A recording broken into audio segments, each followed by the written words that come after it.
The bride's hand connects with my cheek before I can dodge. The crack echoes through the grand ballroom like a gunshot, and for a moment, just a suspended, crystallized moment, everything stops. 300 guests freeze mid-breath. The orchestra cuts to silence. Even the champagne seems to stop fizzing. My name is Victoria Chen, and I'm a wedding planner. Not the kind who appears on reality TV or charges six figures. I'm the girl who saves desperate couples from catastrophe, who can coax reluctant mothers-in-law into civility, and transform Pinterest dreams into breathing, living events. I take pride in it. Control. Details. Everything orchestrated perfectly. This bride, Marissa DeLuca, had 3 months to plan this wedding. 3 months. She hired me 6 weeks ago because, as she said it, everything was a disaster. And apparently, disaster recovery is my superpower. What she didn't mention was that she was an absolute nightmare. "You ruined it," she hisses, her voice carrying that particular venom only money can sustain. Her white gown, custom Vera Wang flown in from Manhattan, trembles with her rage. The centerpieces are white roses. White. I said ivory roses. Ivory. Do you understand English, or is it just another thing you're incompetent at? The sting on my cheek pulses hot. I can feel 20 phones raising simultaneously, capturing this moment for whatever social media consequence awaits. My jaw tightens, but I keep my voice level. Professional, controlled, the way I've trained myself for every crisis moment. Ms. DeLuca, ivory and white roses are virtually indistinguishable in this lighting. The florist confirmed. I don't care what the florist confirmed. I care that my wedding is perfect, and you've made me look like an idiot. She's moving toward me again, her new husband hovering uselessly behind her, his face already rehearsing the apology he'll never give. You're fired. I want you out of this venue in the next 5 minutes, and I'm calling everyone I know to make sure nobody hires you again. You're done, Victoria. Done. The heat in my cheek spreads to my chest. Not shame, but something sharper. Something like recognition. This is the moment where I'm supposed to crumble, where the girl who controls everything falls apart because one rich woman decided to weaponize her privilege. I've played this role before. I know the script. But something shifts in me as I stare at her angry, beautiful, utterly unreasonable face. Maybe it's the adrenaline. Maybe it's the fact that I haven't slept more than 4 hours a night for 6 weeks, making this wedding a reality, while she changed her mind about flower colors 3 times. Maybe it's just that I'm tired of being the woman who absorbs everyone else's cruelty and smiles. You know what? My voice is quiet. Dangerous. You're right, I'm done. But not because you fired me, because I quit before you could ruin me with your entitled tantrum. You got what you wanted. A perfect wedding. Everything is beautiful. The problem is that you're not beautiful, Marissa, and no amount of white roses or Vera Wang is going to fix that. Her face goes purple. Security. But before she can finish, the ballroom doors swing open with such force that they slam against the walls. The sound cuts through the chaos like a blade, and suddenly, everyone's attention shifts. A man walks in.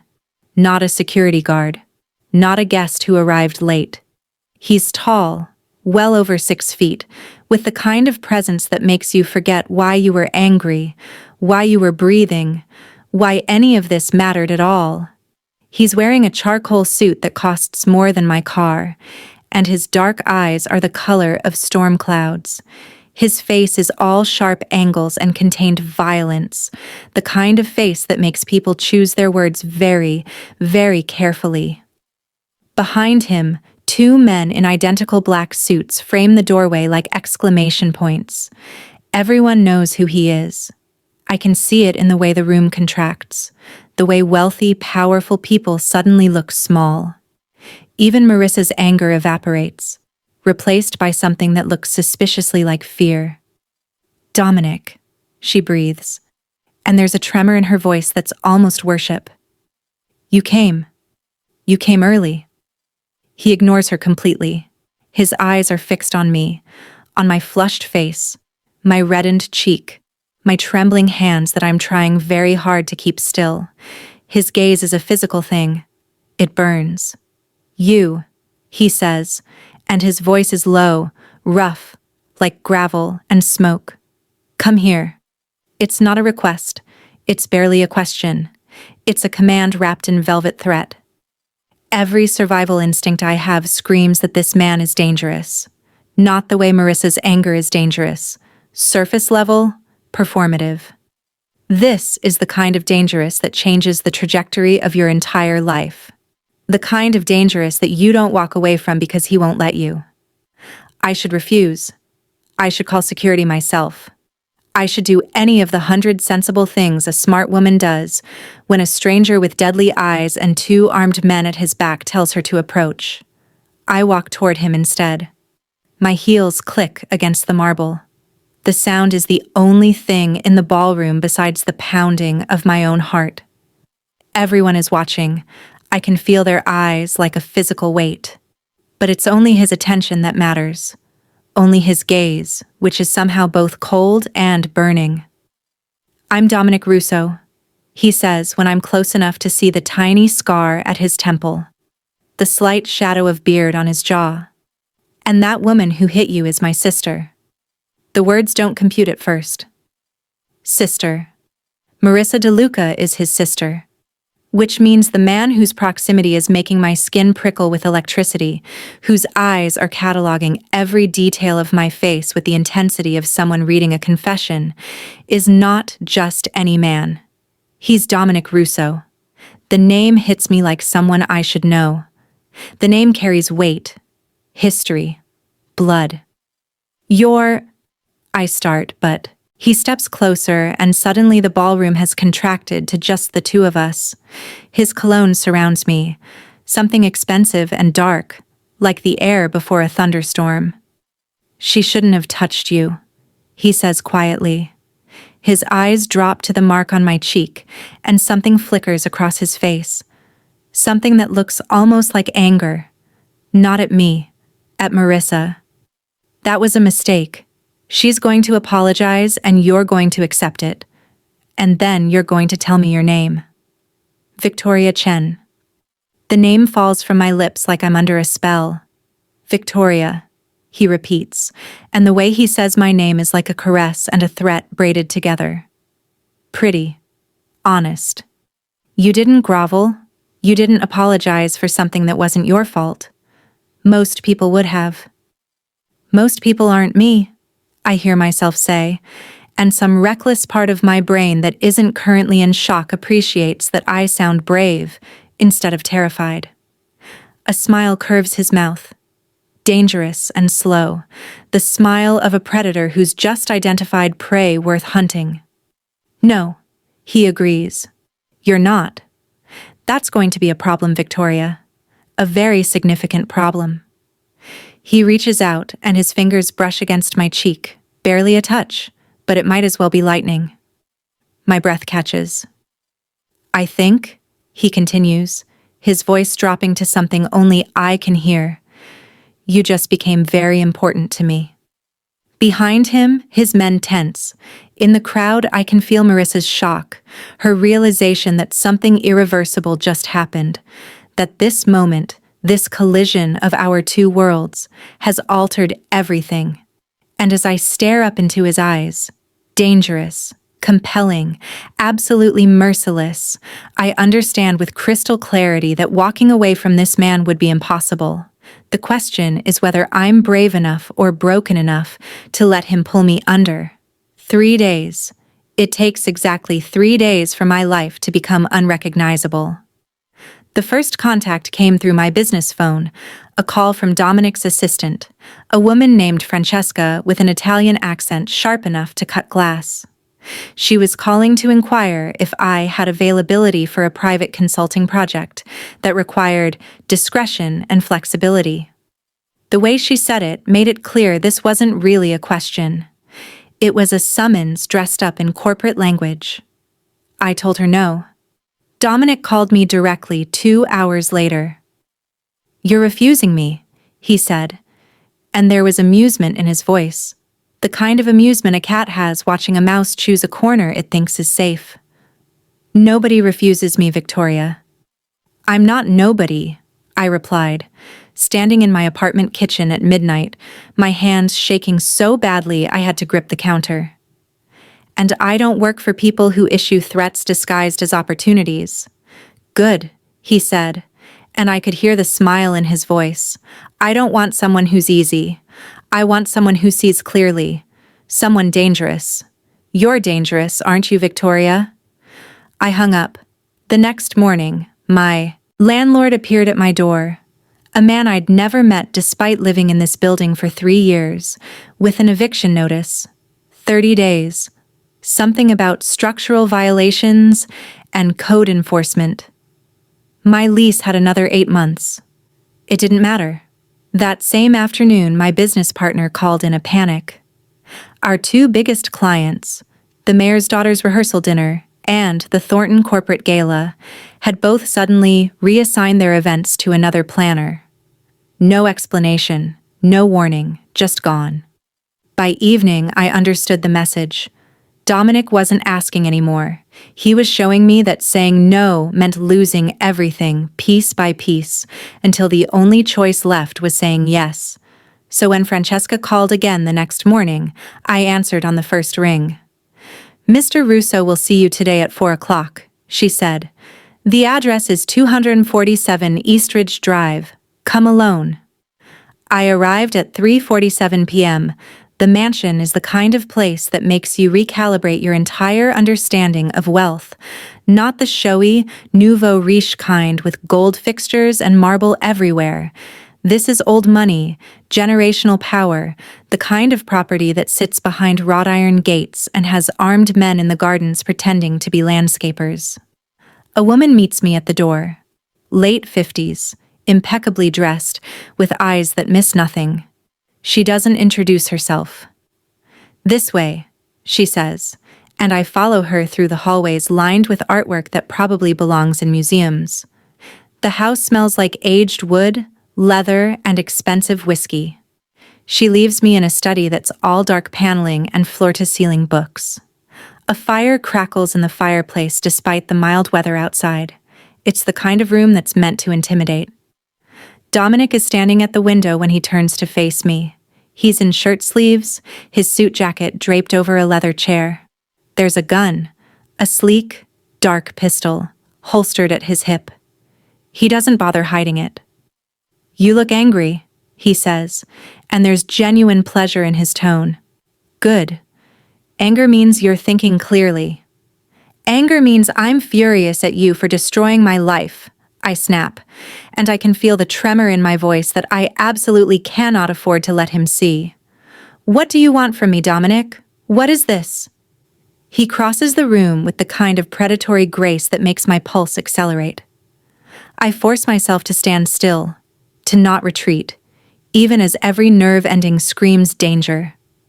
"I want you to plan an event," he says simply. "The most important event of the year.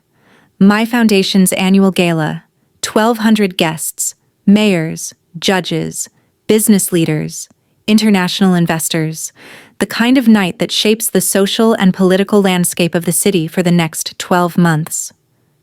Your foundation," I repeat, and the absurdity of it, of him, a man with a gun on his hip, talking about a foundation, makes me want to laugh hysterically.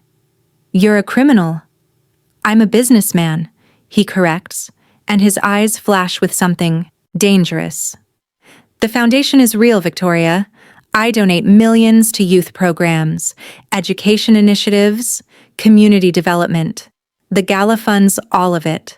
And I need someone who can create an evening that's flawless, elegant, and impossible to forget." "You need someone because you destroyed my other options," I say flatly. "You have no intention of letting me refuse." "Correct," he says, and I appreciate the honesty even as it terrifies me. "I saw you the moment I walked into that ballroom." I watched you take a slap from a woman who didn't deserve the air you breathe, and instead of breaking, you broke her instead. You're not soft. You're not desperate. You're not going to betray me or steal from me or try to use me. You're going to be perfect. He stops in front of me, and I have to tilt my head to meet his eyes. This close, I can see the details I missed at the wedding.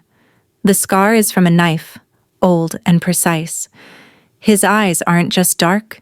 They're layered with shadow, with secrets, with things that would shatter normal people. I'm dangerous, Victoria, he says quietly. And you're right to be afraid. But you're also right to be curious about what happens if you don't run. So here's what's going to happen. You're going to plan my gala. You're going to spend the next 8 weeks in my world, learning how I think, what I value, what I'm capable of. And when it's over, you'll understand exactly who I am. And then, my voice comes out small. And then, he says, his hand reaching up to touch my cheek, the same cheek Marissa struck 3 days ago. You'll decide if you can love a man who will burn the world if it means keeping you safe. If you can accept that power and darkness are sometimes the only honest things in a corrupt city. His fingers trace my cheekbone with startling gentleness. The contrast between the violence I know he's capable of and this tender touch is dizzying. I'm not asking you to decide now, he continues. Right now, I just need you to say yes to the gala. And I need you to understand that refusing isn't really an option anymore. The threat is wrapped in silk, but it's a threat nonetheless. If I do this, I hear myself say, I do it my way. No interference, no committee meetings, no compromises on the vision. A smile spreads across his face, genuine this time, not predatory, almost boyish. There she is, he murmurs, the dangerous woman. Yes, Victoria, your way, complete control, complete freedom, everything you need. He steps back, and I can breathe again, though the air still tastes like him. Smoke and power and something that feels like fate. Francesca will set up your office here. You'll work from the mansion for the next 8 weeks. She'll provide you with whatever resources you need. Budget is unlimited. I want the gala to be unforgettable. You want me to work here, in your house?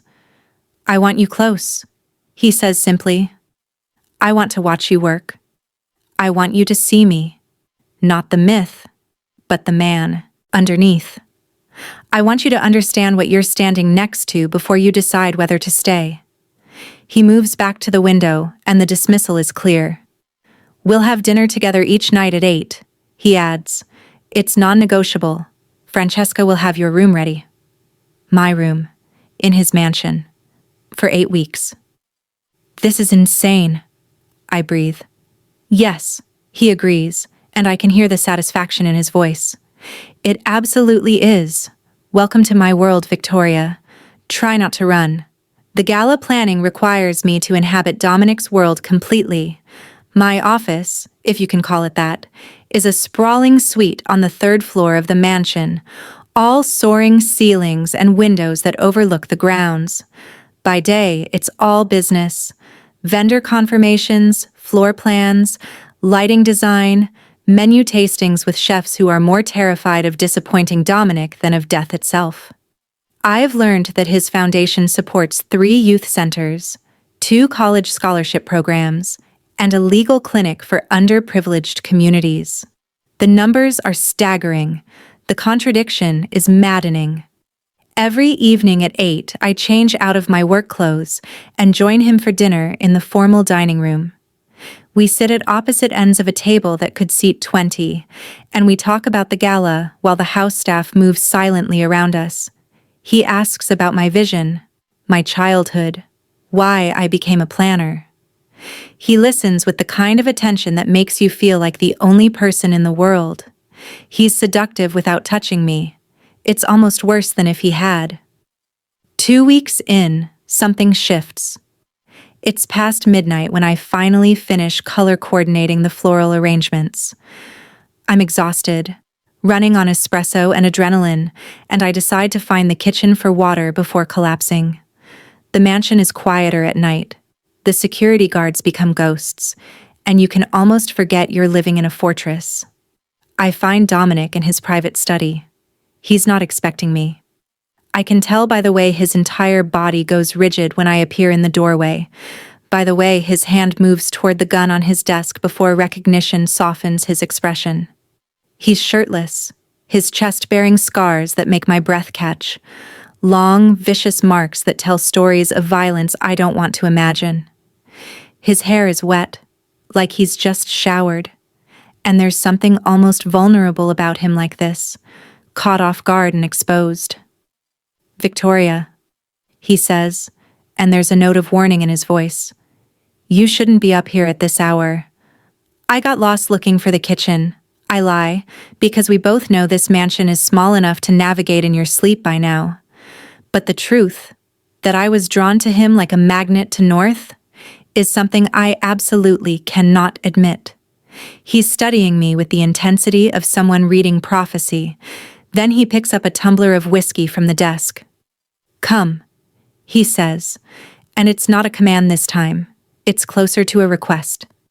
"Sit with me." I should leave. Every cell in my body is screaming that this is the moment where the boundary between professional and catastrophic gets erased. But my feet carry me into the study, and I lower myself into the chair across from him. He pours a second glass and slides it toward me. I don't drink. I never drink around him, because I need every ounce of clarity. But I hold the glass like a barrier. "Why do you have a foundation?" I ask quietly. "A man in your position doesn't need to launder money through charity. You could just keep it." "So why?" His jaw tightens. For a moment, I think he's going to refuse to answer. Then he stands and walks to a photograph on the mantel. A young boy, maybe 8 years old, with Dominic's eyes and an enormous smile. Behind him stands a woman with fierce beauty and Dominic's sharp cheekbones. "My brother," he says, and his voice has changed, rougher, older, carrying the weight of years. "Matteo, he wanted to be a teacher. Could you imagine? A Russo wanting to educate people instead of control them? My father thought it was weakness. He tried to beat it out of him." He sets the photo down carefully, like it might shatter. Matteo was 16 when he died. Gang violence. Wrong place. Wrong time. But the truth is, my father's cruelty had already killed him long before the bullets did. He just didn't know how to be alive anymore. I set down my glass and stand, drawn forward like there's a cord connecting us that I can't resist.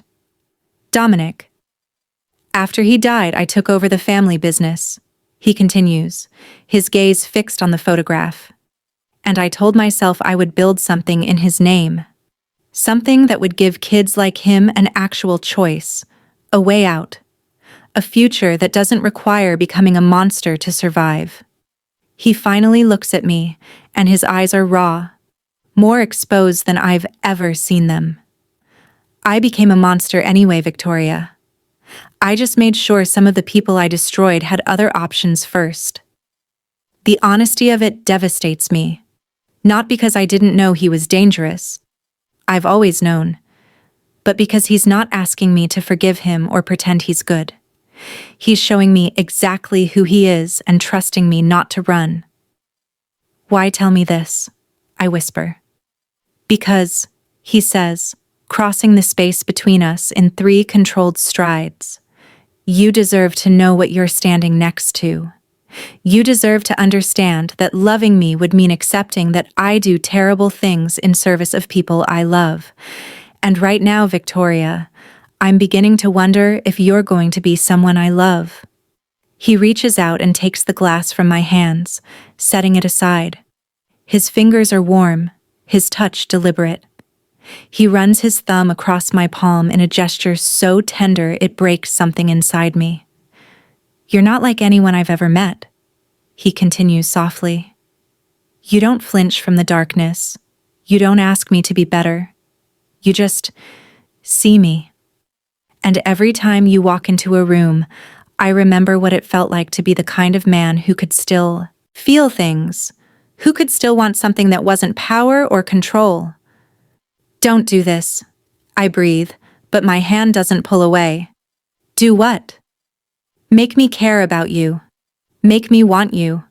You're going to destroy me, and I'm going to let you because I'm already halfway in love with the person you're pretending to be. His other hand comes up to my face, cradling my jaw with surprising gentleness. I'm not pretending, he says, and the vulnerability in his voice is the most dangerous thing he's said to me yet. This is real, Victoria. This. He draws my hand to his chest, and I can feel his heartbeat, strong and rapid beneath my palm. Is real. I am absolutely going to destroy you.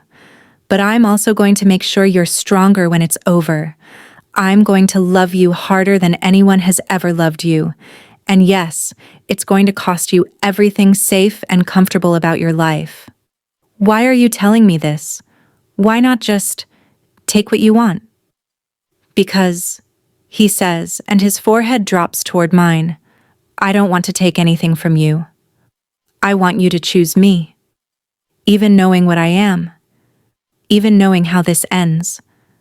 I want you to choose the darkness alongside me. The moment stretches between us like a held breath. His lips are inches from mine, and all I have to do is move forward slightly and cross a line that will change everything. My body aches with the desire to do it. My mind screams that this is exactly how he's manipulating me, making me complicit in my own destruction. But then, there's a sharp knock on the study door. We spring apart like teenagers caught by a parent. A man I don't recognize appears in the doorway, one of Dominic's associates, I think, though I've learned not to ask questions about the hierarchy of his organization.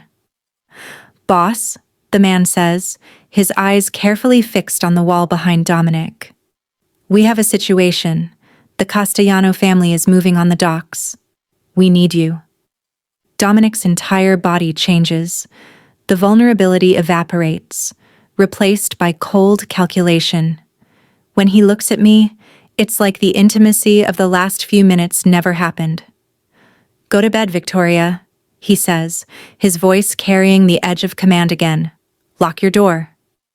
Dominic, lock your door, he repeats, and this time it's not a suggestion. He's already moving toward the gun on his desk, checking it with practiced efficiency. There may be activity on the property tonight. Stay in your room. What kind of activity? My voice is barely steady. He doesn't answer. He just kisses my forehead. Quick, almost perfunctory, and he's gone, his associates trailing behind him like shadows. I stand alone in his study, trembling, the ghost of his touch still burning on my skin. Outside, I hear the sound of cars arriving, raised voices, the distant rattle of something heavy being loaded. And I understand, with absolute clarity, that the man I'm falling in love with is about to do something violent.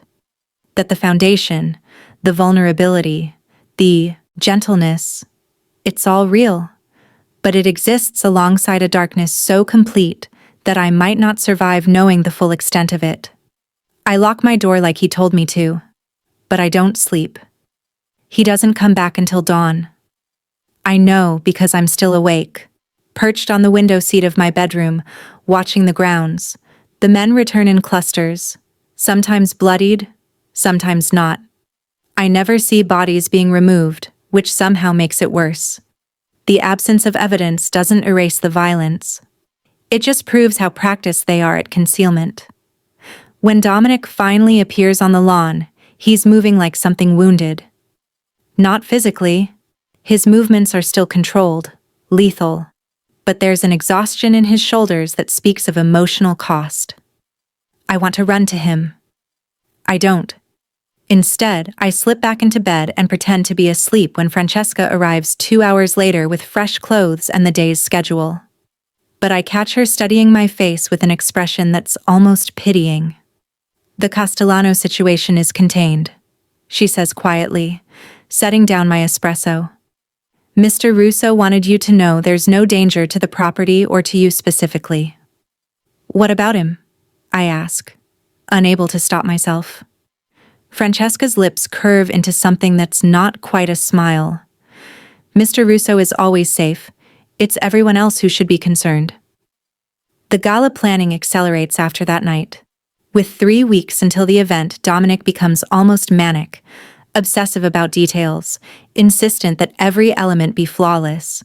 But I notice the guards have increased. There are now men I don't recognize positioned throughout the mansion, and their eyes never stop moving. Dominic's phone calls have become terse, his mood volatile, his absences longer. Something is coming. It's a Thursday evening when I finally ask him directly. We're in his study again. He's requested I bring the preliminary gala designs to his desk, and I can feel the tension radiating from him like heat. His shirt sleeves are rolled up, and there's a fresh bandage on his forearm that definitely wasn't there this morning. Who are the Castellanos? I ask, spreading the mood boards across his desk. He doesn't answer immediately. Instead, he studies the designs with an intensity that's probably not about the color palette. A family with territory that borders mine, he finally says, not looking up. They're expanding, pushing into spaces that have belonged to the Russo organization for 3 generations. The dock operation is just the beginning. And you stopped them? I sent a message, he corrects, and there's something cold in his tone that makes my stomach tighten. Whether they listen depends on how badly they want the war that will come next. War, I repeat, and the word sounds foreign in a conversation about something so mundane as family business. You're talking about actual war. Now he looks at me, and his eyes are the color of slate. Yes, Victoria. Actual war, the kind, that can spill onto the streets, the kind that kills people who aren't directly involved, the kind that could endanger you. Is that why you wanted me here? As insurance? As a way to leverage someone against the Castellanos? The thought hits me like a slap, that everything between us has been calculated, strategic, a move on a chessboard where I'm the pawn. No, he says, and he stands abruptly, crossing to me. I wanted you here because I couldn't stand the thought of you not being here. I wanted you here because somewhere in the last 2 weeks, you became the only thing in my life that isn't built on bloodshed and control. And now that war is coming, I need you to understand that I will use every asset I have, every person, every threat, to keep you alive. That's not love, Dominic. That's possession. Maybe, he says, and he pulls me close, his hands gripping my waist with an intensity that's somewhere between tenderness and desperation. Maybe I'm incapable of anything else, but I'm telling you now, before this gets worse, I'm going to do terrible things. And some of those terrible things are going to be motivated by the fact that you exist in this world alongside me. Before I can respond, his phone vibrates. He ignores it. It vibrates again, and again. With a curse, he pulls it free, and I watch his expression shift from irritation to something darker. We need to move up the timeline, he says into the phone, his voice carrying the weight of command. The gala is now 18 days out. I want everything secured before. He stops, listening. His jaw tightens. Are you certain? No, I see. Yes. Bring her back before dark. He ends the call and looks at me. What? I ask, fear spiking through my bloodstream. What happened? Marissa, he says, and there's something dangerous in the way he's looking at me now.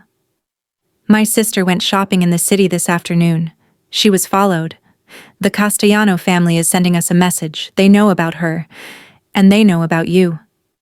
The room spins slightly. How do they know about me? Because, he says grimly, you've been seen in my company. Because you're working on my private gala from my private home. Because in the last few weeks, you've become closely associated with the Russo name. Which means you're suddenly very valuable as leverage. Leverage for what? For my compliance. For my withdrawal from contested territory. For a negotiation where you're the bargaining chip. He moves to the window, staring out at the grounds where armed men are now conducting drills. I've made myself vulnerable by keeping you close, and now someone is going to try to use that against me. I feel cold. What are you going to do? What I have to, he says quietly. I'm going to prepare for war, and I'm going to make sure that when it comes, you're untouchable. Over the next week, my life transforms completely. The office on the 3rd floor becomes something else entirely, a secure suite surrounded by guards, accessible only by key card. My room is moved to the east wing, closer to Dominic's quarters, which means closer to the highest concentration of security. I'm no longer allowed to leave the mansion grounds, even with an escort. My phone is monitored, my emails are filtered through Francesca. I'm not a guest anymore. I'm a prisoner, albeit a luxurious one, but the strangest part is that I'm not as angry as I should be. Instead, I find myself becoming complicit in the preparations for war.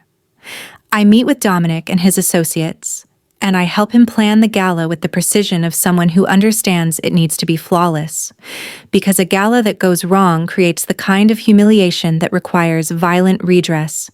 The gala has become a statement of power, a middle finger to anyone who thinks the Russo family is weakening. It's also become my masterpiece. On the 17th night before the gala, Dominic finds me in my room, curled up with sketches of the final table arrangements.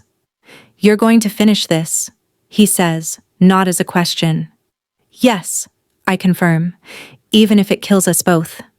It won't. He sits on the edge of my bed and I can see the exhaustion creeping back in. Because I won't let anything happen to you. I meant what I said, Victoria. You're going to get your gala. And then, after it's over, we're going to settle this war. And then what?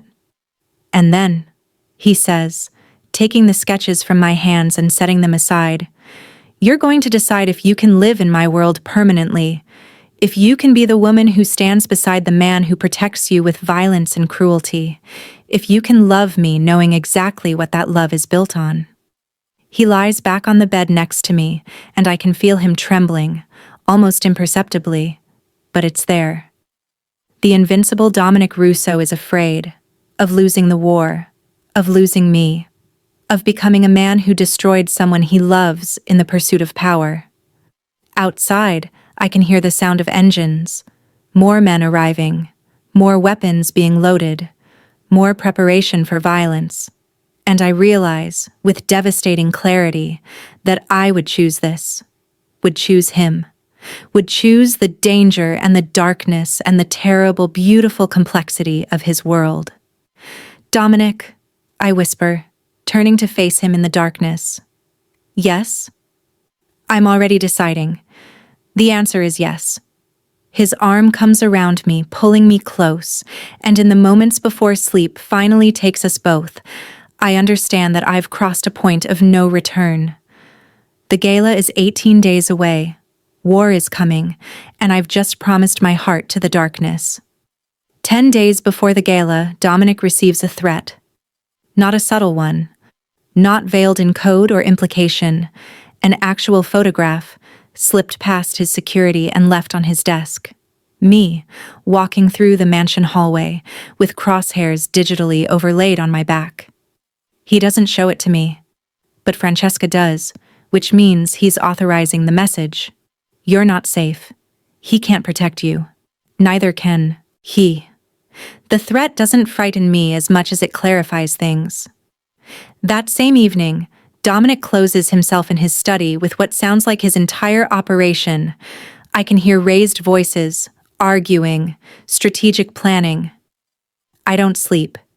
Instead, I pace my room, understanding with each footstep that we've moved past seduction and into something infinitely more dangerous.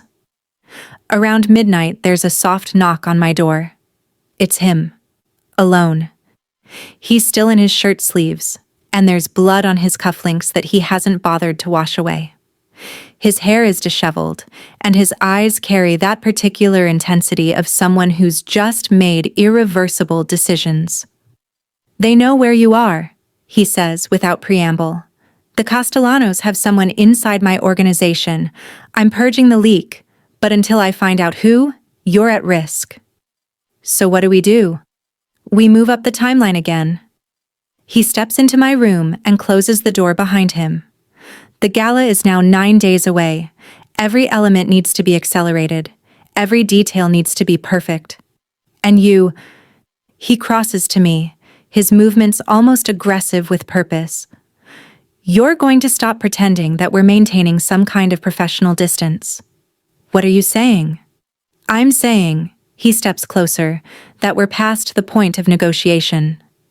I own you now, Victoria. You understand that, don't you? You're mine. Every breath you take, every thought you have, it's all mine. I claimed you that first night, and you've been mine ever since." The possessiveness should appall me. Instead, it ignites something primal in my chest. "I'm not a possession," I say, my voice steady despite the trembling in my limbs. "No," he agrees, and his hand comes up to cup my face. "You're so much more than that. You're the thing I'm willing to burn my entire empire for. You're the reason I'm going to commit atrocities in the next 9 days. You're my obsession, Victoria, my weakness, my goddamn fate." "That's not healthy love, Dominic."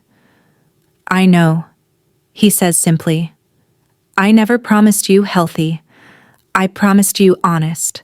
I promised you that I would love you harder than anyone has ever loved you. And I am. God, I am."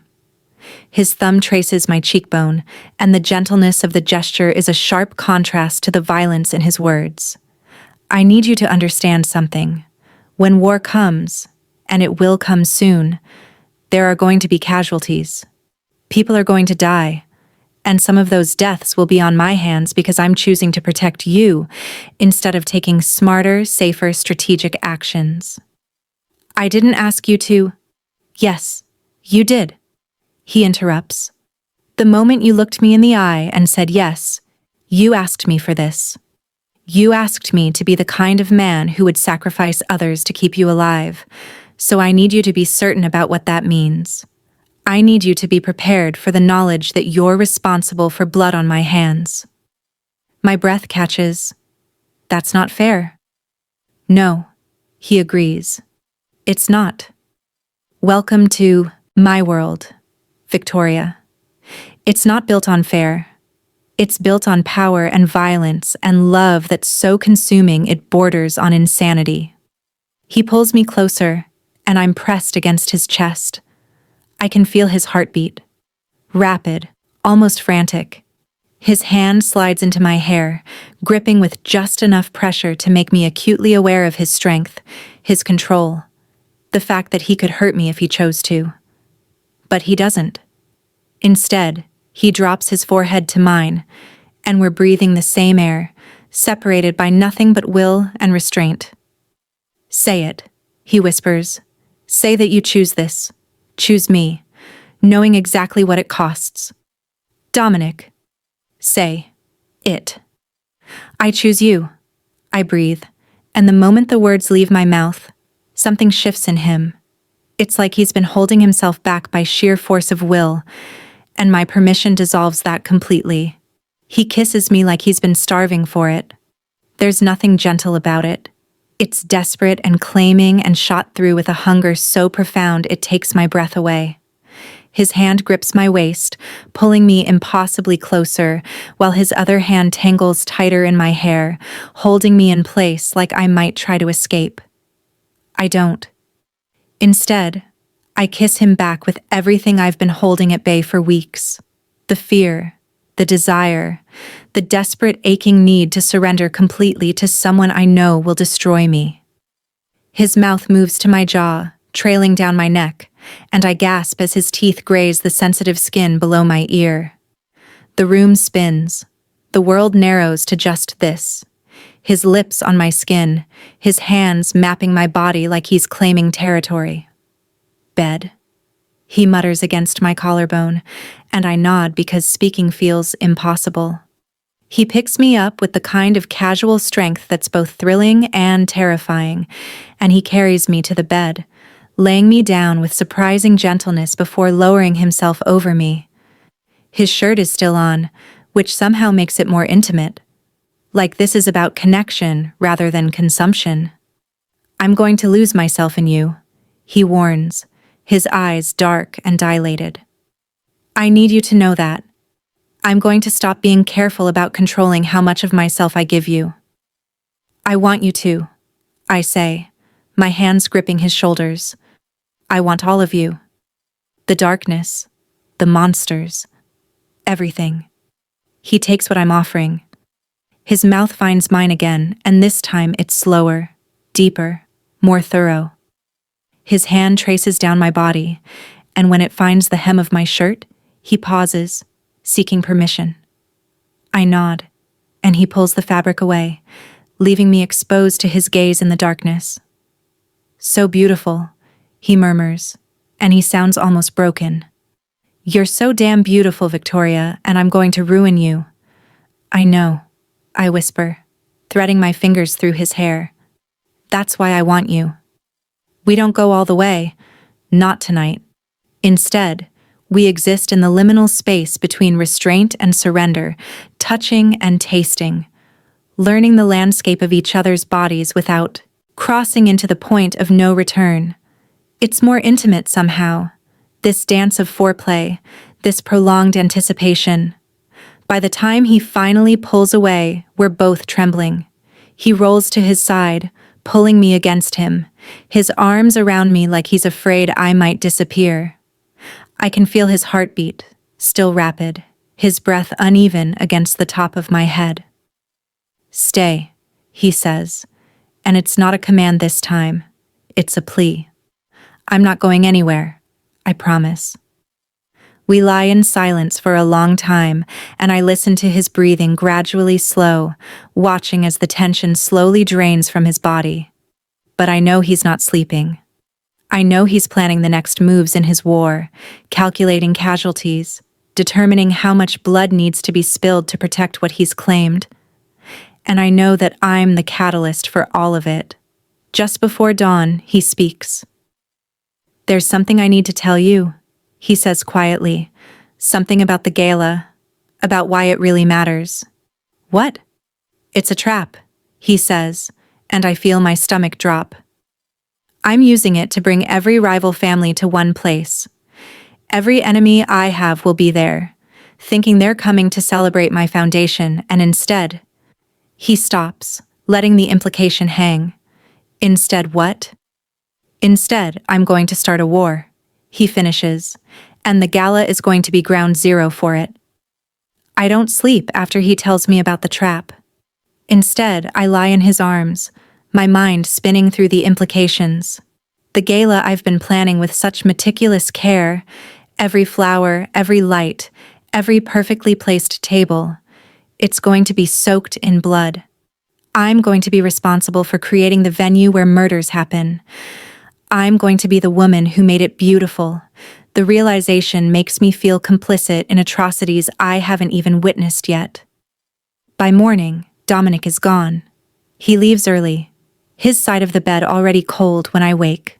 Francesca brings breakfast and a new set of vendor confirmations without comment, though her eyes are careful, assessing.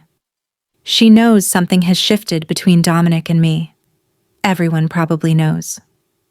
I throw myself into work because it's the only thing that feels like it might anchor me. 2 vendors arrive for final consultations, a florist who's already terrified of making any mistakes, and a lighting designer who understands that Dominic has enough power to end careers if he's displeased. We're reviewing the placement of the entrance canopy when Francesca's phone buzzes. She excuses herself, stepping into the hallway. She returns 5 minutes later, and her expression has changed. It's careful now, professional, too controlled. "Victoria," she says quietly, "there's someone here to see you. A woman." She says it's urgent, and she claims to have information about Mr. Russo. I've told her that she needs to go through proper channels, but she's insistent. My pulse accelerates. What kind of information? About his past, Francesca says, and now there's something almost pitying in her tone. About the reasons he wanted you so badly. I think you should hear what she has to say. Every instinct I have screams that this is a trap, that this is exactly how enemies operate. They find the weak point, the person you care about, and they use that to wedge themselves into your defenses. But I'm also desperate to understand why Dominic pursued me so intensely, why I feel like my entire life has been orchestrated from the moment he walked into that ballroom. Where is she? I ask. The east sitting room, Francesca says. I'll have guards positioned nearby. The woman waiting for me is striking, late 60s with ash blonde hair pulled back in a severe bun, and eyes that are exactly the same color as Dominic's. She stands when I enter, and I know immediately who she is. Mrs. Russo, I say, not as a question. Victoria, she responds, and her voice carries the same commanding tone as her son's. I'm Maria, Dominic's mother, and I need to tell you something that he's been keeping from you. My mouth goes dry. What? She gestures to the sitting area, and I lower myself into a chair, my legs suddenly unable to support my weight. Maria sits across from me, folding her hands in her lap with deliberate precision. Did Dominic tell you about my youngest? She begins. About Matteo? He mentioned him, I say carefully. He said his father's cruelty contributed to his death. Maria's expression tightens. That's one version of the truth, but it's not the complete truth. Matteo didn't die from gang violence, Victoria. Dominic killed him. The words don't make sense initially. My brain slides past them like they're written in a foreign language. What? Matteo wanted to leave the family. Maria continues, her voice steady but layered with old pain. Dominic's father wanted him dead for the betrayal. Dominic refused at first. He said there had to be another way. But our father kept pushing, kept threatening, kept making it clear that Matteo's defection was weakness that needed to be corrected through elimination.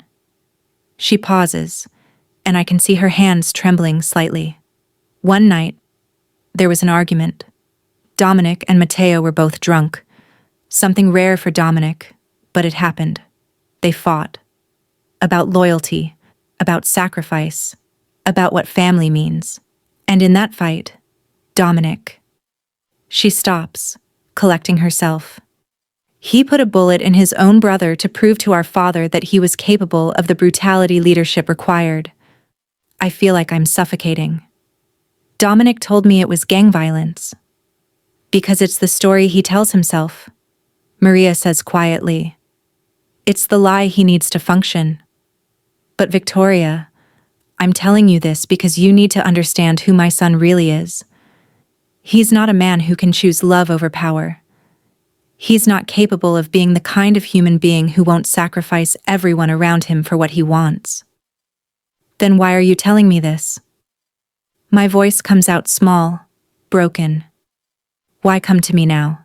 Because the Castellano family sent me, Maria admits, and I feel like the floor has dropped away. They told me that if I could make you distrust Dominic, make you doubt him, I could save countless lives. The gala is going to be a bloodbath, Victoria. Dominic's planning to execute rivals he's invited specifically for that purpose. But if you can convince him to cancel it, if you can use the emotional leverage you have over him. You want me to betray him, I whisper. I want you to help me save my son from himself, Maria says, and her eyes are fierce with desperation. Dominic is drowning in darkness. He's used violence for so long that he doesn't remember how to operate any other way. You could save him, Victoria. You could give him a reason to step back from war. You could make him choose humanity over power.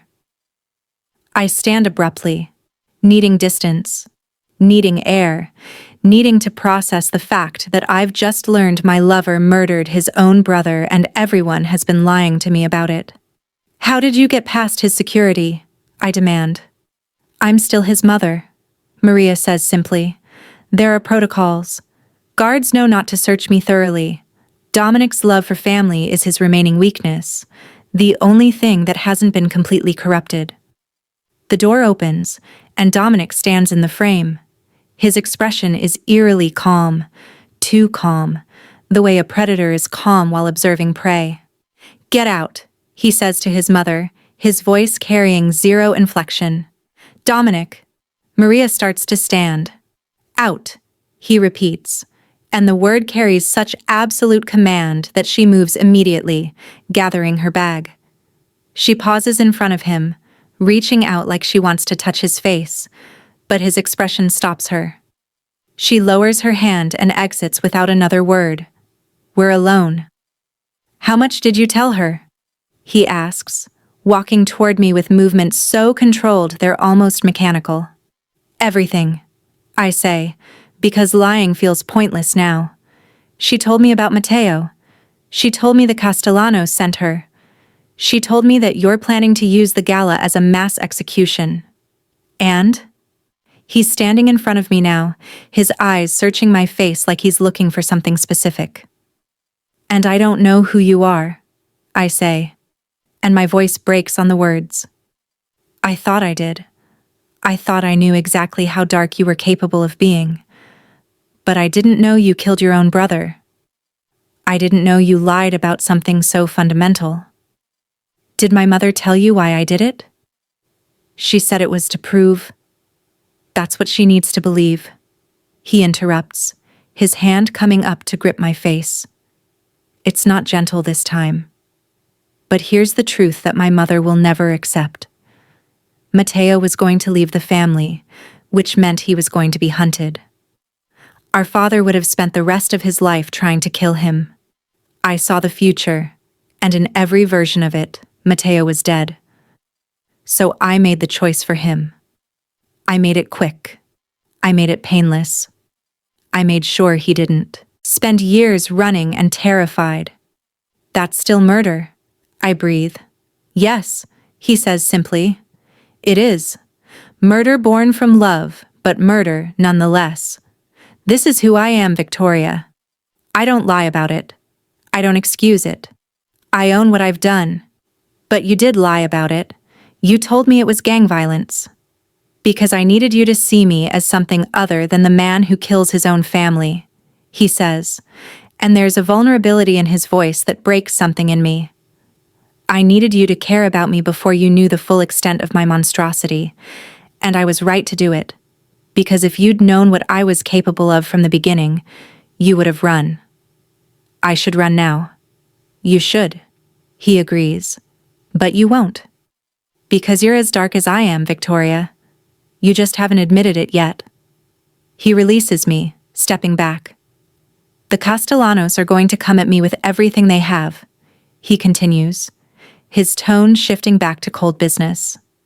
"My mother coming here was their first strategic move, to plant seeds of doubt, to weaken my focus. It won't work. But I need you to understand that by the time the gala ends, this city is going to be fundamentally different. Power structures are going to shift.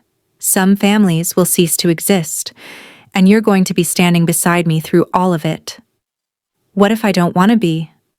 Then you're free to leave," he says, and he means it. I can see it in his eyes. "There's a car waiting outside that can take you anywhere you want to go. You can disappear. Start over. Live a normal life where men don't kill their brothers and galas are just parties." He walks toward the door, then pauses. "But if you stay, if you choose to stand with me knowing exactly who I am, knowing that I've murdered and will murder again, knowing that I'm capable of using my own mother for strategic gain, then you need to understand that you're choosing the darkness, not the pretty romantic version of it, the real thing. The choice stretches between us like a chasm. I could leave. I could be free. I could also lose the one person in the world who has ever truly seen me, who understands the darker parts of myself that I've been hiding my entire life. I'm staying," I whisper. His expression shifts, Something that might be relief, or might be triumph, or might be the confirmation of something he already knew. Then let's finish what we started, he says. The gala is 5 days away, and we have a war to win. 3 days before the gala, the Castellanos strike. Not at the mansion, not at me. They go after Dominic's distribution network, the warehouses along the docks where the Russo family's money flows through. It's coordinated, calculated, designed to cripple cash flow right before the most important social event of the year. They're testing his resolve, pushing him to respond irrationally, hoping he'll make a mistake driven by rage. He doesn't. Instead, he does something worse. He does something calculated. Dominic summons me to his study around midnight, after I've spent 12 hours coordinating the final details of a gala that's going to serve as the cover for mass murder. I find him at his desk, a single glass of whiskey in front of him, his expression carved from stone. The Castellanos destroyed 3 warehouses, he says without preamble. 30 million in product, another 50 in infrastructure damage. I'm sorry, I say, though we both know that apology is meaningless. Don't be, he replies. It's exactly what I expected them to do, and it's exactly the excuse I need. He stands and walks to a portrait on the wall, his father, I realize, with Dominic's eyes and none of his son's restraint. I've made a decision, Dominic continues. The gala isn't just a trap anymore. It's now the first move in a complete elimination. Every family that has challenged my authority is going to have representatives there, and I'm going to demonstrate what it costs to take from me. How? I ask, though I'm not sure I want to know. Come with me, he says, extending his hand. It's time you understood the full scope of what you've chosen. He takes me through the mansion to a basement I didn't know existed. The stairs descend past wine cellars, past storage rooms, into something darker. 2 guards stand at a reinforced door, and they step aside immediately when Dominic approaches. The room beyond is a command center. Monitors line the walls, showing feeds from various locations throughout the city.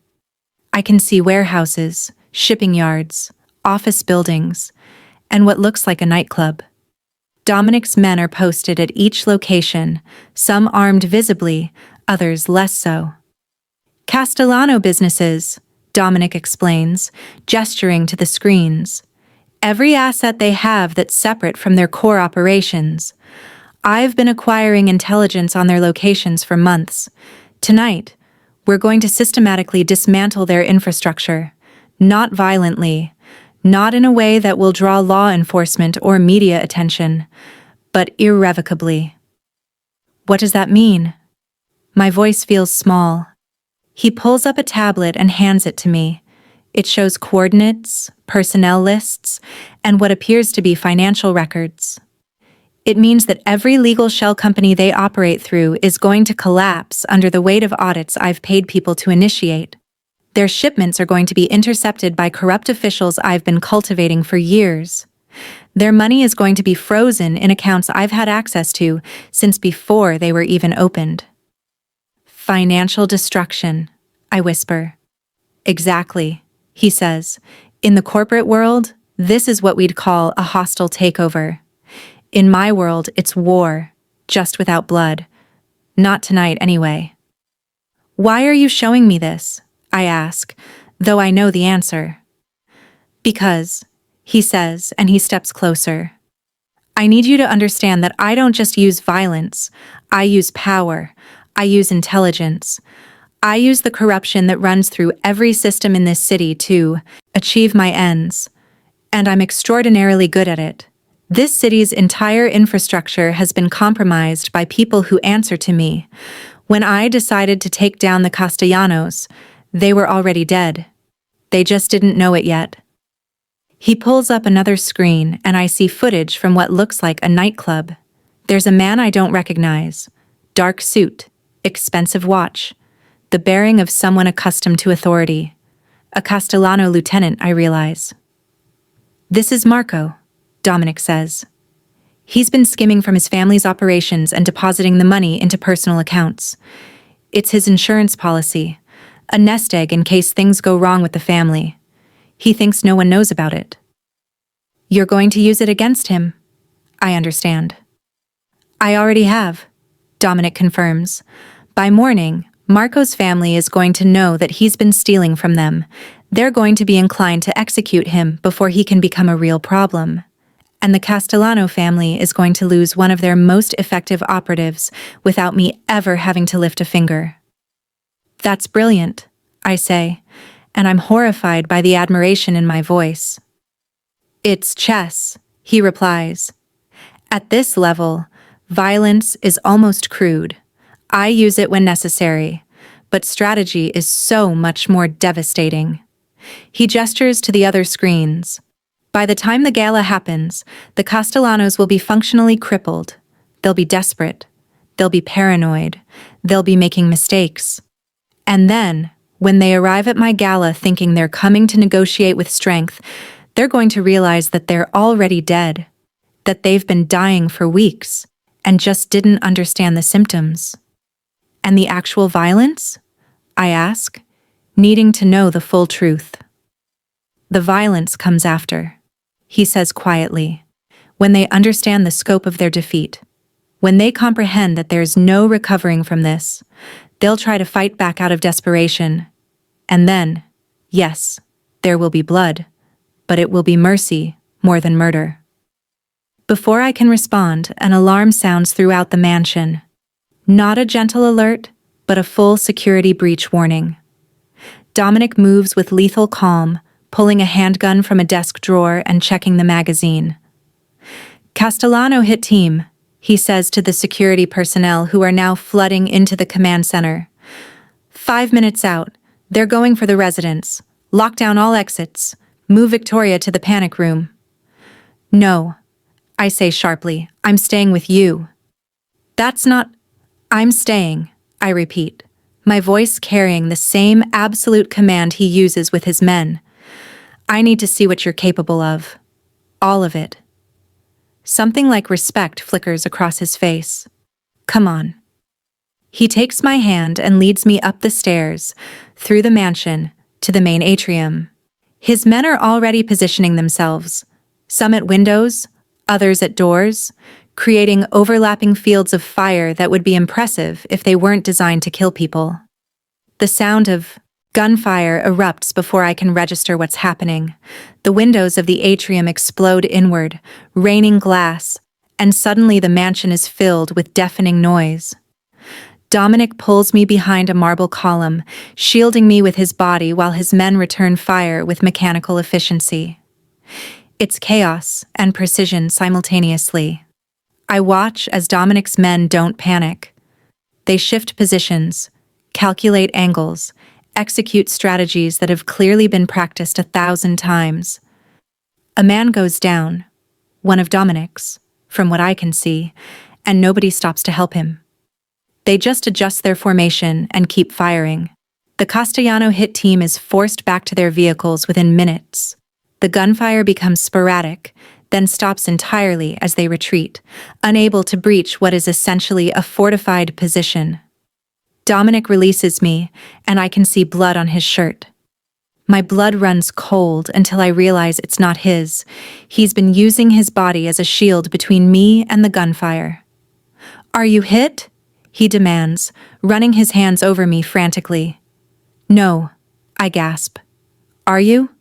"Scratch," he says, and his focus is already shifting back to tactical assessment. They used professionals, expensive ones. The Castellanos are burning capital fast. He walks over to one of his men, stepping over broken glass and bullet casings like they're inconsequential. "How many wounded?" "2," the man reports. "Luke is critical. The others are minor." Dominic nods. "Get medical to them. Luca goes to the private facility upstate. If he's compromised, handle it." The way he says it, so casually, indicates that handle it means something much darker than simple medical care. I feel Dominic's arm around my waist, pulling me against him. His heartbeat is steady. He's not shaken by the violence that just happened. He's not traumatized or horrified. If anything, he seems energized by it, like the adrenaline has clarified something for him. This is the gala, I realize. This is what's going to happen when they arrive.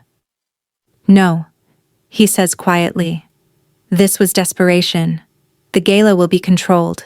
They won't have weapons. They won't have options. They'll just have the dawning realization that they've walked into a room where every single person is a target, and escape is impossible. He turns me to face him, and his eyes are burning with something I can't quite identify. Hunger, maybe, or the intoxicating high of power.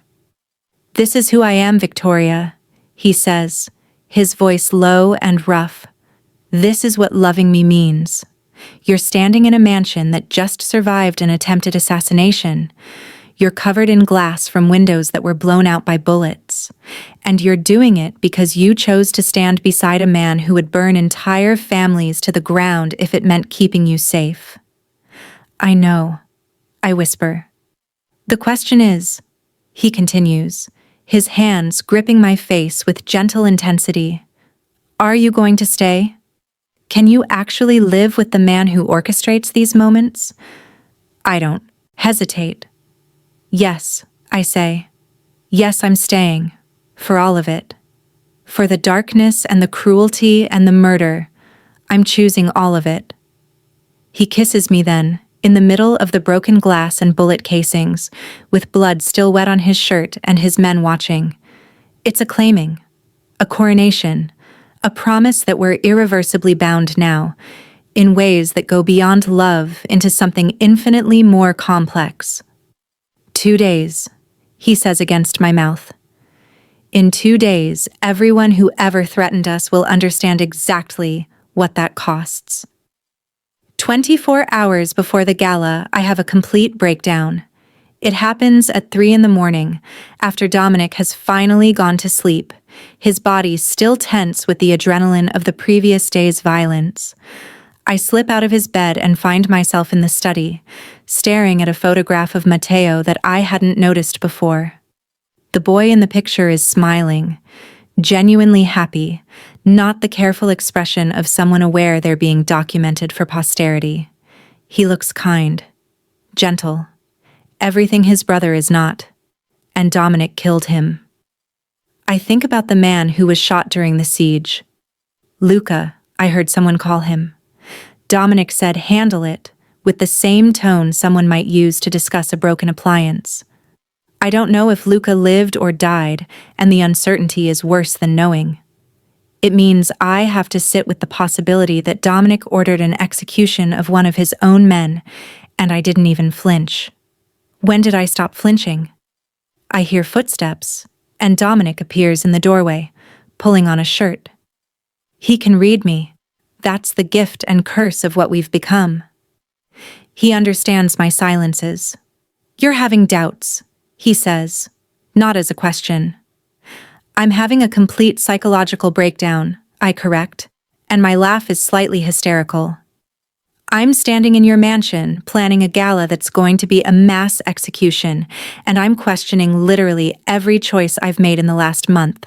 So yes, doubts, among other things. He walks toward me, and I don't run, though the survival instinct is screaming that I should. This is the moment where sane people leave, where they take their car and their life and their soul and escape before the gala happens, and they become permanently stained with what's about to unfold. Talk to me, he says quietly, settling into the chair across from mine. I don't know who I am anymore, I admit. A month ago, I was a wedding planner. I had ethics. I had boundaries. I had a life that was small and boring and safe. And then you walked in and destroyed all of it. And the worst part is that I let you. I walked into this deliberately. Yes, you did, he agrees. How can you be so calm about this? I demand. Your entire world is built on death. You told me you orchestrated your own brother's murder and I'm just supposed to accept that? I'm just supposed to love you anyway? Can you? He asks, and there's something almost fragile in his voice. I don't know, I say, and the admission breaks something in me. Tears start falling, and I can't seem to stop them. I don't know who you are. I don't know if anything between us is real, or if it's all just manipulation. I don't know if you brought me here because you actually care about me, or if I'm just another asset to be used and discarded when I become inconvenient. He stands abruptly, pacing like a caged animal. You think this is manipulation? Isn't it? I challenge. You destroyed my life, made it impossible for me to leave, and then convinced me I wanted to stay. That's the definition of manipulation, Dominic. No, he says, and his voice carries the weight of his conviction. Manipulation would mean I don't actually feel anything, that everything is strategic. But the truth? The terrifying truth that I've been trying to avoid since the moment I saw you is that I'm completely incapable of lying to you about how I feel. He stops pacing and faces me, and I can see the vulnerability in every line of his body. I brought you into my world because I was selfish, he continues. Because I wanted you. Because I saw you standing up to Marissa without fear, and I recognized myself. The part of me that existed before violence became easier than everything else. And yes, I used every tool I had to make sure you couldn't escape. But not because I don't care. Because the thought of losing you feels like losing the ability to breathe. That's not love, I whisper. That's obsession. I know, he says simply. I'm not capable of normal love, Victoria. I'm not capable of the gentle, supportive kind that doesn't consume you. The best I can offer is this: complete devotion to your survival, absolute honesty about who I am, and the promise that I will burn the world if necessary to keep you alive. He drops to his knees in front of me, and the action is so shocking that my tears stop momentarily. Dominic Russo, the ruthless mafia boss, is kneeling. I'm asking you to choose this, he says, taking my hands. Not the fantasy version where I'm damaged, but fixable. The real version. The man who is irreversibly broken and will never be redeemed. The man who will kill his enemies, his competitors, maybe even his family if it serves your safety. Can you choose that man? Can you choose me? I look down at his face. The scars, the hardness, the desperate need reflected in his eyes, and I understand that this is the moment that defines everything. I can leave. I can walk away and try to rebuild my life and convince myself that none of this was real. Or I can surrender. I choose you, I say, and I mean it with every fiber of my being. I choose all of it, but I need something from you in return. Anything. I need you to promise that no matter what happens tomorrow, no matter how many people die, you'll still be honest with me. You'll still let me see you, even when it's ugly. He nods, and he pulls me off the chair, holding me against him. I promise. We end up on the floor of the study, tangled together on the Persian rug, surrounded by the trappings of Dominic's power.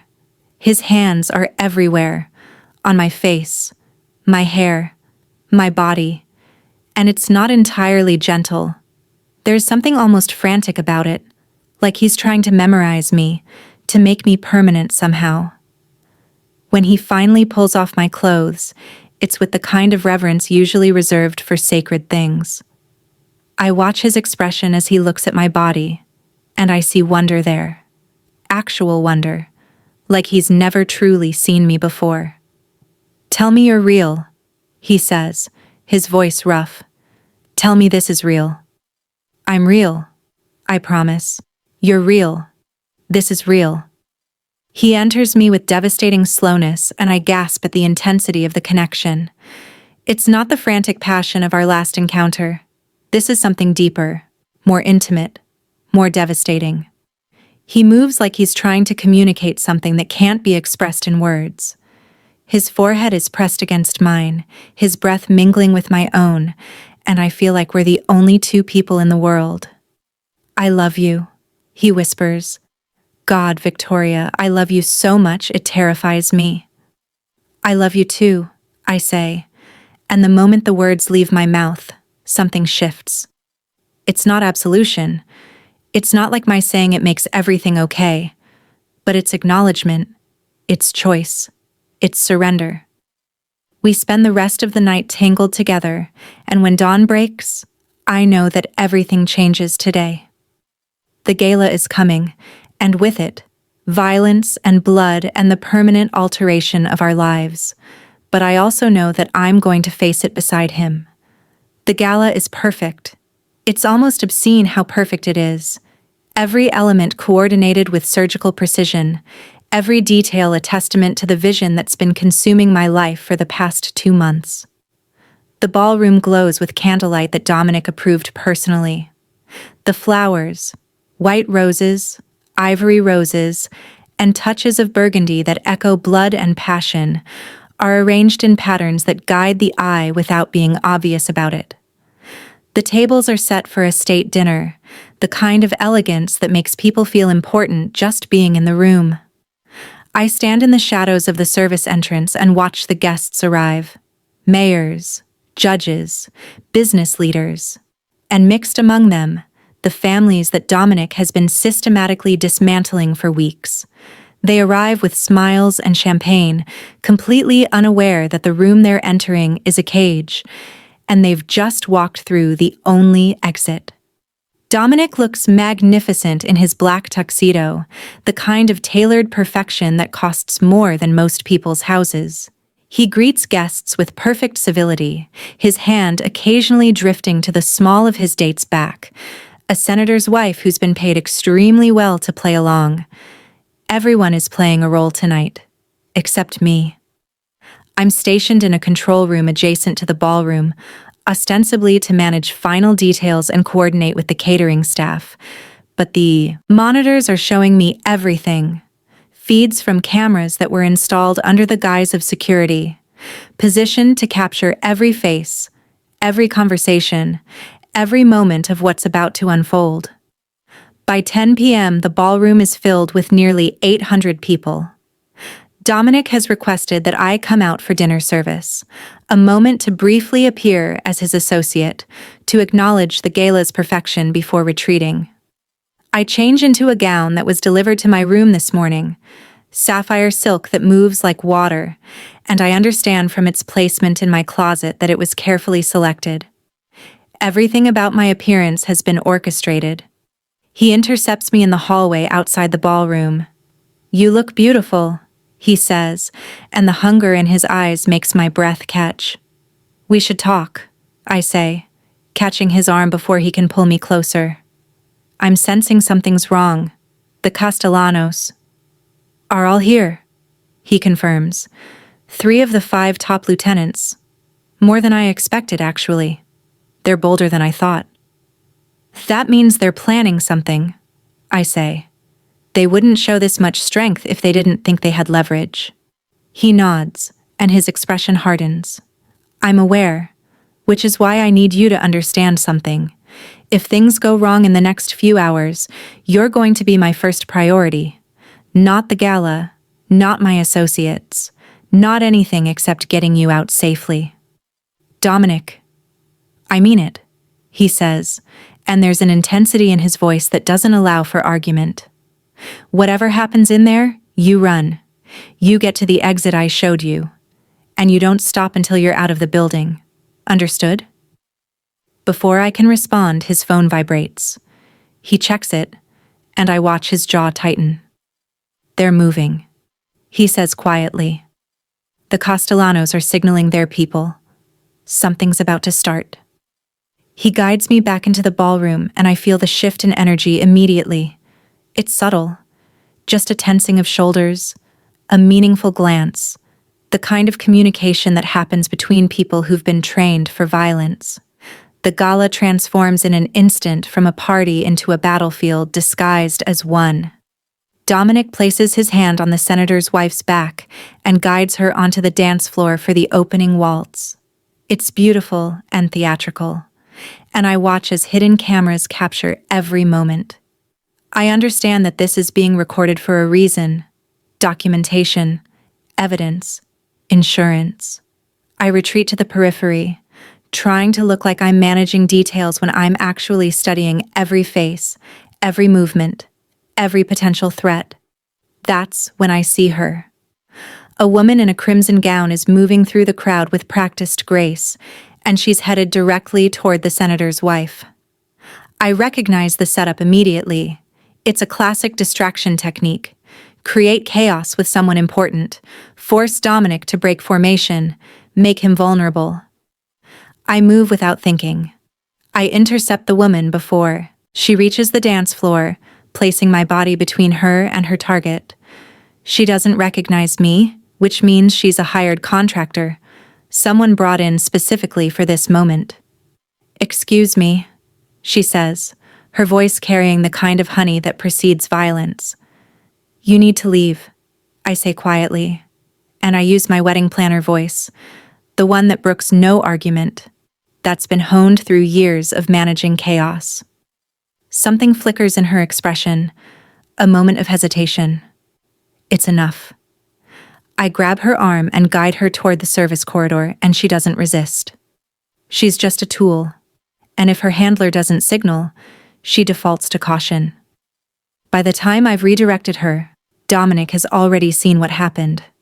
I watch as he processes the attempted distraction, understands that I prevented it, and nods slightly. Acknowledgement and appreciation. But the movement has triggered something. Across the ballroom, a Castellano lieutenant makes a hand gesture, and suddenly the men positioned throughout the room begin moving towards strategic locations. They're not pulling weapons. Not yet. But they're positioning for it. Dominic's people respond in kind, and the ballroom suddenly feels like a powder keg with a lit fuse. Dominic steps off the dance floor and walks directly toward me, the senator's wife abandoned mid-waltz. His expression is calm, but his eyes are blazing with something primal. "Go," he says, and it's not a request. "Not without you." "Victoria," he interrupts, and he takes my face in his hands, forcing me to look at him. "I need you to be safe. I need to know that no matter what happens here, you're going to survive it. So I'm asking you to leave. To run. Now." "No," I say firmly. "I'm not running. I'm staying with you." "Then you're making this harder," he says, and there's genuine despair in his voice. The first shot rings out before he can say anything else. It comes from the balcony level, and it's not random. It's a precise kill shot that drops a Castellano lieutenant instantly. The man's body hits the floor, and chaos erupts. The ballroom transforms into violence. Dominic pulls me behind a table as gunfire erupts from multiple positions. I can see the coordination now. His men have been waiting for this, and they're responding with practiced efficiency. The doors lock, trapping everyone inside. The lights dim. The orchestra cuts to silence. "Stay down," Dominic growls, positioning himself between me and the gunfire. I watch as he draws a weapon from his waistband, a small, efficient pistol, and returns fire with deadly accuracy. A man falls, then another. The Castellano family's people are trying to create an exit, but Dominic's operation is flawless. Every escape route is covered. Every window is reinforced. This is what he was preparing for. This is the moment where all the strategy and manipulation becomes kinetic. "We're leaving through the basement," a voice says, and I realize it's one of Dominic's men. He's appeared beside us, and he's already pulling me away from the table. "I'm not leaving him," I say, clawing at Dominic's arm. "He'll follow," the man assures me, but we both know it's a lie. Dominic won't leave until he's ensured his victory. He pushes me toward his associate, and the look he gives me is absolute surrender. "I love you," he says. "Survive this. For me. Survive." "Dominic." But they're already pulling me away, toward the emergency exit. I watch as he turns back to the violence, as he walks directly into the gunfire like he's accepting an invitation to something transcendent. The basement corridor is dimly lit, and my heels are echoing on the concrete. Behind us, I can hear the sounds of battle, gunfire, shouts, the terrible silence that follows when someone dies without making a sound. Is he going to be okay? I ask the man who's guiding me. He's Dominic Russo, the man says simply. He's always okay. But his jaw is tight, and I see the concern in his eyes that his words don't match. We reach a parking garage and there's a car waiting, engine running, driver tense. They're pushing me toward it when a series of explosions rocks the building from above. The gala venue is imploding. Not literally, but close. Controlled demolition of the structural integrity, planned destruction meant to erase evidence and create chaos. Dominic is burning it all down. Get her out of the city, the man commands the driver. Now. As the car pulls out of the garage, I watch the building behind us through the rear window. Smoke is billowing from the upper floors. Sirens are already sounding in the distance. And somewhere in the wreckage of what was supposed to be a perfect gala, Dominic is making his final stand. I'm waiting in a safe house in the Berkshires when he arrives. 22 hours of not knowing if he's alive. 22 hours of television coverage showing the gala venue in ruins. Journalists speculating about terrorist attacks. The FBI launching investigations into organized crime, while local law enforcement remains mysteriously absent from the scene. 22 hours of sitting in a cabin with men who won't tell me anything, while my heart fractures a little more with each passing minute. The door opens and he walks in.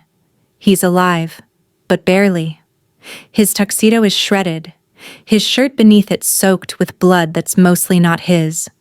There's a makeshift bandage wrapped around his left arm, and he's moving with the careful precision of someone managing significant pain. But his eyes are clear, and when he sees me, something in his expression softens. Dominic, I say, and I'm already moving toward him before I can think about it, before fear or hesitation can stop me. Easy, he murmurs, catching me gently.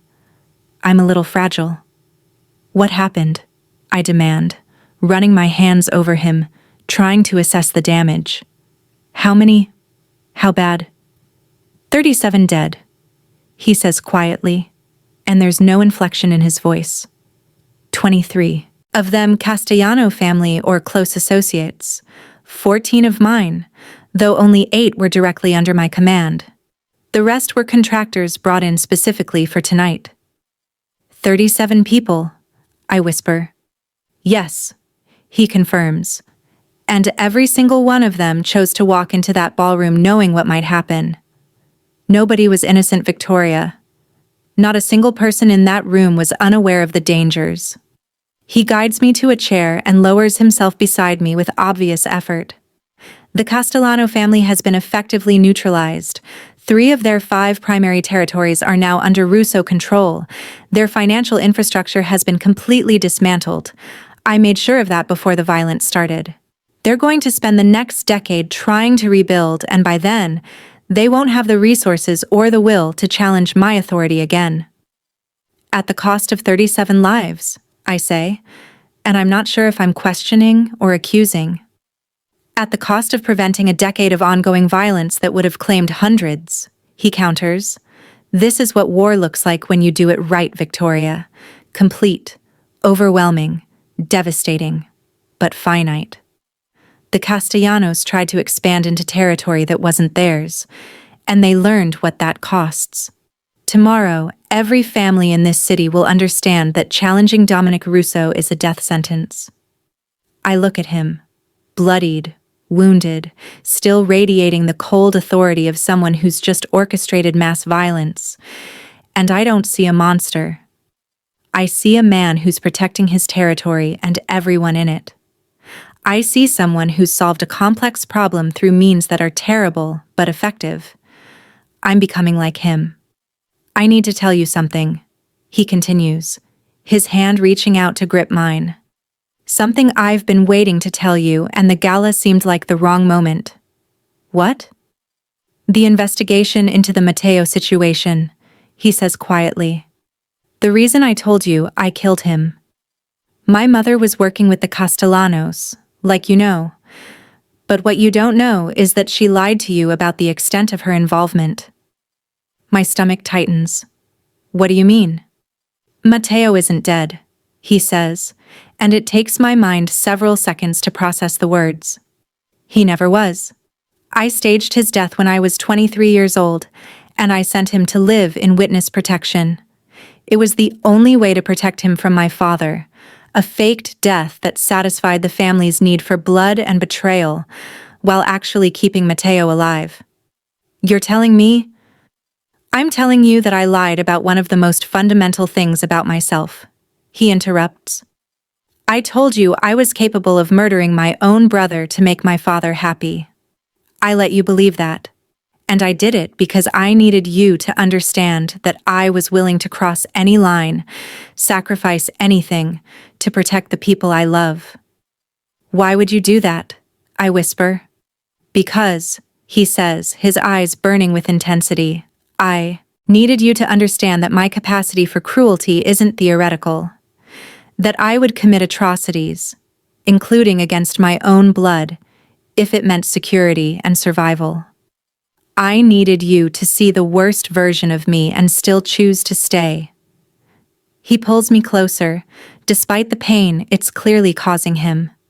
I needed you to make an informed decision about loving me, not based on hope that I could be better, but based on knowledge that I'm irredeemably dark. And you chose me anyway. You chose all of it. You used your own brother as a psychological tool, I say, and I should be horrified, but instead, I'm fascinated by the complexity of what he's done. You lied to your mother. You manipulated me into believing you were capable of filicide. Yes, he confirms, and there's no apology in his voice, because every single one of those actions was designed to ensure your safety. To make sure you understood exactly who you were standing beside so that you couldn't be blindsided later. So that when moments like tonight happened, you weren't shocked by what I was capable of. That's still manipulation, I say. I know, he replies, and I'd do it again, 1,000 times, because the alternative is losing you, and that's not acceptable. He releases my hand and stands, moving toward the window where he can see the forest stretching out in the darkness. I'm asking you something now, and I need you to understand that your answer determines everything. Matteo is going to come out of witness protection. The Castellano situation is resolved. My position in this city is more secure than it's ever been, which means I actually have a choice now, something I haven't had before. He turns to face me. I can step back from the business. I can transfer operations to someone I trust, and I can walk away from this life. With you, we could disappear. Start over. Build something that doesn't have blood underneath it. Is that what you want? I ask. No, he says simply. I want you, and I want my empire, and I want both of those things completely. But I'm asking you what you want. Do you want me to walk away? Do you need me to be something other than what I am? I stand and cross to him, and I take his face in my hands. I want you as you are, I say. The version of you that's ruthless and strategic and capable of using your own brother as a tool. I want the man who burned down a gala to erase evidence. I want the man who killed 37 people without hesitation and felt nothing but satisfaction. Victoria. Let me finish, I interrupt. I want all of that. But I also want to know that underneath it, there's a capacity for love so consuming that it borders on insanity. I want a partner who would risk everything, sacrifice anything, burn the world if necessary to keep me safe. And I want to be the kind of woman who's strong enough to stand beside that man without flinching. He kisses me then, and it's not gentle or careful. It's desperate and claiming and shot through with the kind of hunger that only comes from believing you've lost something precious and finding it again. "Marry me," he says against my mouth. "Yes," I breathe, because there's no hesitation anymore, no doubt, no fear. We make love in the cabin, and it's different from before. More desperate, more violent, more real. There's genuine anguish underneath the passion, the understanding that we've survived something that should have destroyed us, but instead cemented our bond. By morning, the news reports are being rewritten. The gala venue explosion is now attributed to a gas leak. The deaths are being quietly buried through channels that Dominic has cultivated for years. The city is slowly returning to normal, with the understanding that Russo territory has expanded and the Castellano family has effectively disappeared. Dominic is still wounded, still moving carefully, but there's a peace in his expression that wasn't there before. The war is over. He won. And I'm still here. "We'll marry quietly," he says as we're packing to leave the safe house. "Nothing public. Nothing that draws attention. Just us, a priest I own, and witnesses from the organization." "I want Marissa there," I say. "The bride from the wedding. She slapped me, and I told her I was done." That moment, that's where all of this started. I want her to watch me marry the man she inadvertently introduced me to. He laughs, and it's genuine. "That's wicked, Victoria. I love it." "I'm becoming wicked," I say, running my hand down his chest. "You're corrupting me." "No," he corrects. "You were always wicked. I just gave you permission to stop hiding it." As the car pulls away from the cabin, I watch the forest fade behind us and understand that I'm not going back to my old life. That woman, Victoria, the wedding planner, is dead. In her place is something new. Someone darker, harder, more dangerous. Someone worthy of standing beside Dominic Russo. The road ahead is uncertain. There will be enemies, always. There will be violence, always. But there will also be this. His hand reaching for mine in the darkness. His absolute certainty that my survival is worth any cost. His love expressed through power and protection, and the willingness to burn the world. It's dark, beautiful, and irreversibly mine.